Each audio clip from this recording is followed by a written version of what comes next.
नमस्कार संग मैंने ओडिशा आइकॉनिक यूट्यूब चैनल को आपको बहुत बहुत स्वागत। तो चलो जान आज गुरुत्वपूर्ण खबर गुड़िक कौन कौन रही पूर्व जदि आप चैनल टी सब्सक्राइब कर तो चैनल टी निहाती सब्सक्राइब करनी। तो चलो नजर पकाइबा आज गुरुत्वपूर्ण खबर गुड़िक कौन कौन रही। विरजा दर्शन सह नाभिगया पितृपुरुषों पिंडदान कले राष्ट्रपति। भारतर महामहिम राष्ट्रपति द्रौपदी मुर्मू जाजपुर बिरजा मंदिर गस्तर आसी समग्र जिलावासी महामहिम राष्ट्रपति स्वागत नहीं उत्साहित थिले। राष्ट्रपति द्रौपदी मुर्मू यह प्रथम जाजपुर गस्त थिला। जाजपुरवासी एही ऐतिहासिक मुहूर्तर साक्षी होइतिले। पूर्व निर्धारित कार्यसूची अनुसार द्रौपदी मुर्मू वायुसेना स्वतंत्र विमान जोगे 9:30 समय जाजपुर प्रशासनिक भवन पड़िया हेलीपैड रे अवतरण करथिले। शुभारंभ हैला मुख्यमंत्री कन्या विवाह योजना। 200 बर कन्या सामूहिक विवाह। आज कन्या विवाह योजनार शुभारंभ होबाकू जाउछि। फल कन्या विवाह आउ रहिबनी समस्या। यही योजना रे आर्थिक सहायता जोगाई देबे राज्य सरकार। कन्या विवाह योजना नहीं मुख्यमंत्री मोहन चरण माझी एक्स सूचना देइचंती। मुख्यमंत्री लिखिचंती ओडिशार जनसाधारण स्वार्थ सुरक्षा और विशेषकर महिला मानक सम्मानजनक जीवन प्रदान करने आम सरकार प्रमुख संकल्पबद्ध। एही क्रम रे आज मुख्यमंत्री कन्या विवाह योजना शुभारंभ करा जाउछि।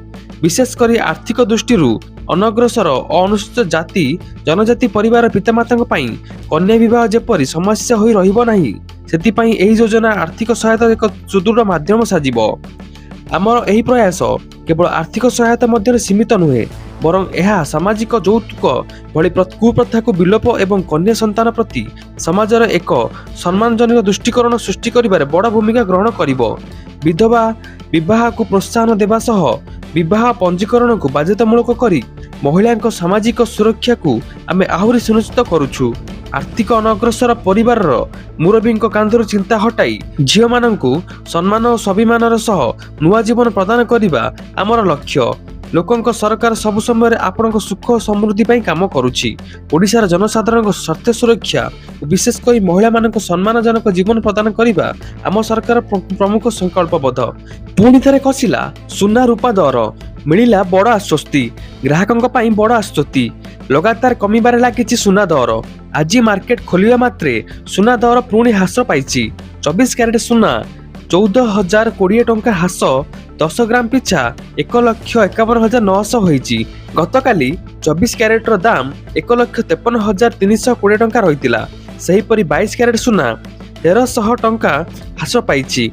22 क्यारेट सुना 10 ग्राम 1,39,250 टंका पहुंची। गतकाली एहार दाम 1,40,550 टंका रहितिला। अन्यपटे रूपा किलो मध्ये ह्रास पाइछि। आज 20,000 कमिछि रूपा दर।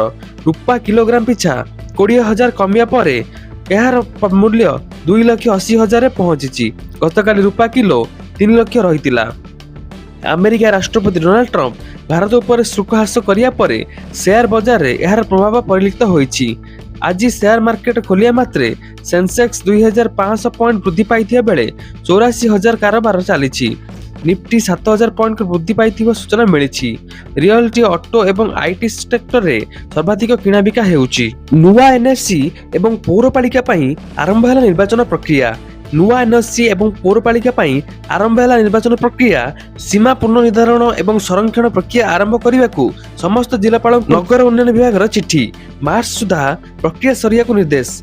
फेब्रुआरी 12 तारिख रु 21 तारिख जाए पौरांचल सीमा पुनर्निर्धारण एवं संरक्षण बाबद प्रस्ताव एवं अभियोग मराजिबो।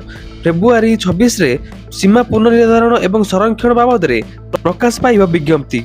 यह परे मार्च 26 रु 13 जाए प्रकाश पाइथिया विज्ञप्ति उपरे अभियोग आवेदन ग्रहण करा जिवो। मार्च 16 रु 28 तारिख मध्य अभियोग शुणाणी और मार्च 31 रे जिलापाल पक्षर प्रकाश पाइब चूड़ांत विज्ञप्ति।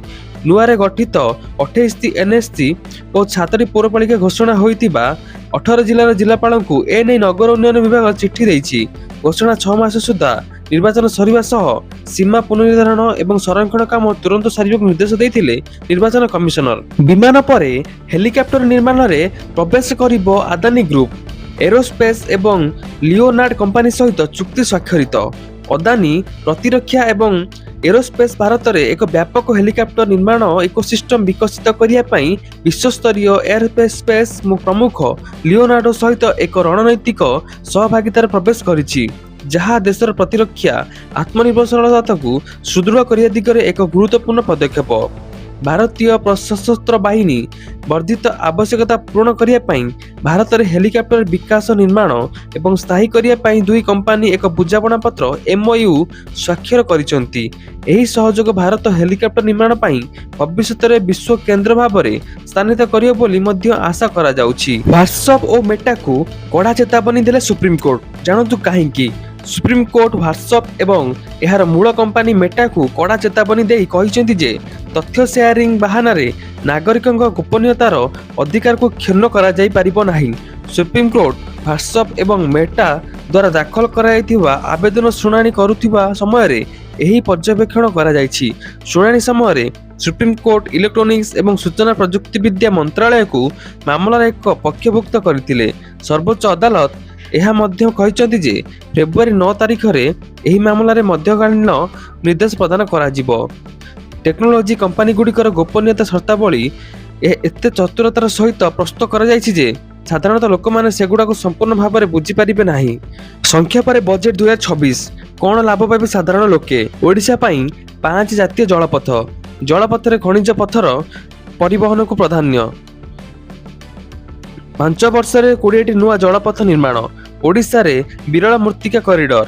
ଖେଲୋ ଇଣ୍ଡିଆ ମିଶନରେ ନିଯୁକ୍ତି ସୃଷ୍ଟି ଲକ୍ଷ୍ୟ। କଷ୍ଟମ ଡ୍ୟୁଟି 10%କୁ ହ୍ରାସ। 15,000 ସ୍କୁଲ 500 କଲେଜରେ ଖୋଲିବ। Content creator lab. ଗେମିଂରେ 10 ଲକ୍ଷ ନିଯୁକ୍ତି ସୁଯୋଗ। ବାୟୋଫାର୍ମା ଉଦ୍ୟୋଗ ପାଇଁ 10,000 କୋଟି ନିବେଶ। 5 ବର୍ଷରେ ବ୍ୟୟ କରିବା ନେଇ ଘୋଷଣା। ବଜେଟ୍ ଦେଶର ବିମାନ ଚଳାଚଳ କ୍ଷେତ୍ରକୁ ଆତ୍ମନିର୍ଭରଶୀଳ କରିବାରେ ସମର୍ଥନ କରିବ। ବେସାମରିକ ବିମାନ ଚଳାଚଳ ମନ୍ତ୍ରାଳୟ କେନ୍ଦ୍ର ବଜେଟ୍ 2026-27କୁ ସ୍ୱାଗତ କରିଛି। ମନ୍ତ୍ରାଳୟ କହିଛି ଏହି ବଜେଟ୍ ଦେଶର ବିମାନ ଚଳାଚଳ କ୍ଷେତ୍ରକୁ ଆତ୍ମନିର୍ଭରଶୀଳ କରିବାରେ ସମର୍ଥନ କରିବ। ବିମାନ ଏବଂ ଭାରତୀୟ ଉପକରଣ ଉପରେ ମୌଳିକ ସୀମା ଶୁଳ୍କ ଛାଡ଼ କରାଯିବା ଦ୍ୱାରା ଘରୋଇ ବିମାନ ଉତ୍ପାଦନକୁ ଯଥେଷ୍ଟ ପ୍ରୋତ୍ସାହନ ମିଳିବ। ଆକାଶବାଣୀ ସମ୍ବାଦ ବିଭାଗ ସହ କଥାବାର୍ତ୍ତା ବେଳେ ମନ୍ତ୍ରାଳୟ ସଚିବ ସମୀର କୁମାର ସିହ୍ନା କହିଛନ୍ତି 2028 ମସିହା ପର୍ଯ୍ୟନ୍ତ ରକ୍ଷଣାବେକ୍ଷଣ, ମରାମତି ଏବଂ ସମସ୍ତ ଉପକରଣ ଅଂଶ ଉପରେ ସୀମା ଶୁଳ୍କ ଛାଡ଼ର ସମ୍ପ୍ରସାରଣ ଭାରତକୁ ଏକ ବିଶ୍ୱ ବିମାନ ରକ୍ଷଣାବେକ୍ଷଣ ହବ୍ ଭାବରେ ସୁଦୃଢ଼ କରିବ। ଏହି ପଦକ୍ଷେପ କୁଶଳୀ ନିଯୁକ୍ତି ସୃଷ୍ଟି କରିବା ସହ ଖର୍ଚ୍ଚ ହ୍ରାସ କରିବା ଏବଂ ବିଶ୍ୱ ବିମାନ ଚଳାଚଳ ଇକୋସିଷ୍ଟମରେ ଭାରତର ପ୍ରତିଦ୍ୱନ୍ଦ୍ୱିତାକୁ ବୃଦ୍ଧି କରିବ। ତ ଠିକ୍ ଅଛି ସାଙ୍ଗମାନେ, ଇଏ ଥିଲା ଆଜିର କିଛି ନ୍ୟୁଜ୍ ଅପଡେଟ୍। ଏପରି ନୂଆ ନୂଆ ନ୍ୟୁଜ୍ ଅପଡେଟ୍ ଜାଣିବା ପାଇଁ ଆମ ଚ୍ୟାନେଲକୁ ନିହାତି ସବସ୍କ୍ରାଇବ୍ ରଖିଥାନ୍ତୁ। ଦେଖା ପାବାକୁ ଭିଡ଼ିଓରେ ରହିଲି, ଧନ୍ୟବାଦ।